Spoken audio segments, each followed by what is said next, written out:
our unboxing and overview of the AMD A8 5600K. It's a bit of a beast of an APU. APU standing for Accelerated Processing Unit, so this is going to be the heart of the computer. I'm just going to go through the specs of it and what you get with the box. Okay, so this is a 3.9 GHz, that's the max turbo on it, that's what it's going to go up to when you're pushing it to the limit, but it is unlocked, meaning that the multipliers are unlocked and you can go as high as you want overclocking, as long as you can keep it down temperature wise so you don't fry the system. It's quite a small box actually. I thought it was going to be bigger than this, but evidently not. This does contain your graphics and your processor, your computer processor, but you can also run it in Crossfire, and you can run that with a HD 6670 or a HD 6570. It says that there on the side of the box, so you can get Crossfire performance out of it. If you're doing hardcore video gaming, then I'd be going for the FX series along with a discrete graphics card, dedicated graphics card. But for your average user, this is great. So let's get on with what's inside the box. So one thing I will say about it is that it's hard to get into. Once you're in, you're in. Okay, just side all that out of the box there.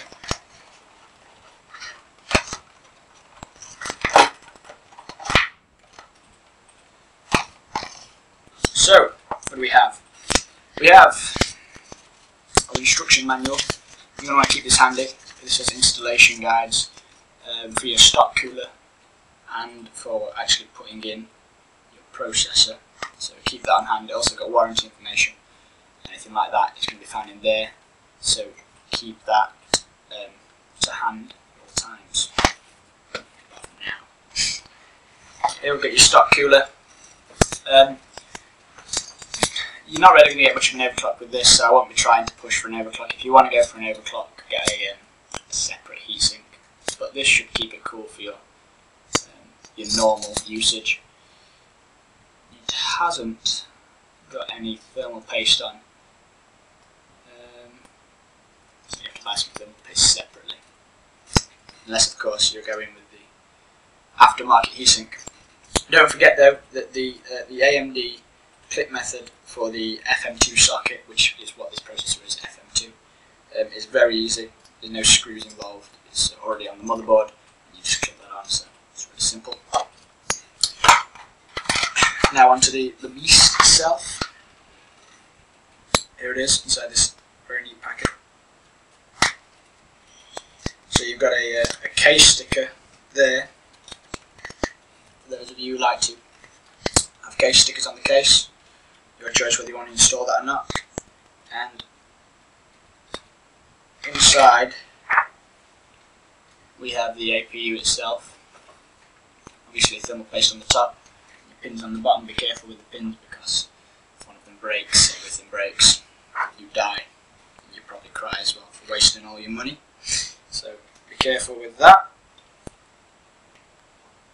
And other than that, not much more in the box to go over, just some specs to think about.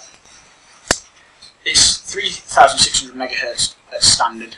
Obviously with AMD Turbo it can go to 3.9 GHz, so you do get quite a bit out of this processor, but it's completely unlocked, so you can overclock it to whatever you want. It's 904 pin and it's an FM2 socket. We picked this up for about £90, so it's not too bad. You can get it cheaper, it's getting cheaper all the time. It's a 32 micron processing and 64-bit data width, 4 cores, and it's a uni processor. So other than that, that really more or less wraps this up. If you're going to be overclocking, you don't want to raise the wattage to more than 1.5 maximum, really, because you're going to fry it. And you don't really want to be going higher than 74 degrees Celsius. That's your maximum operating temperature. So try to keep it under 74 degrees Celsius. will be happy. Don't do that too much either. Luckily it's in its packaging. So yeah, thanks for watching the unboxing of the A8 5600K. See you next time for some more unboxings and reviews. Bye.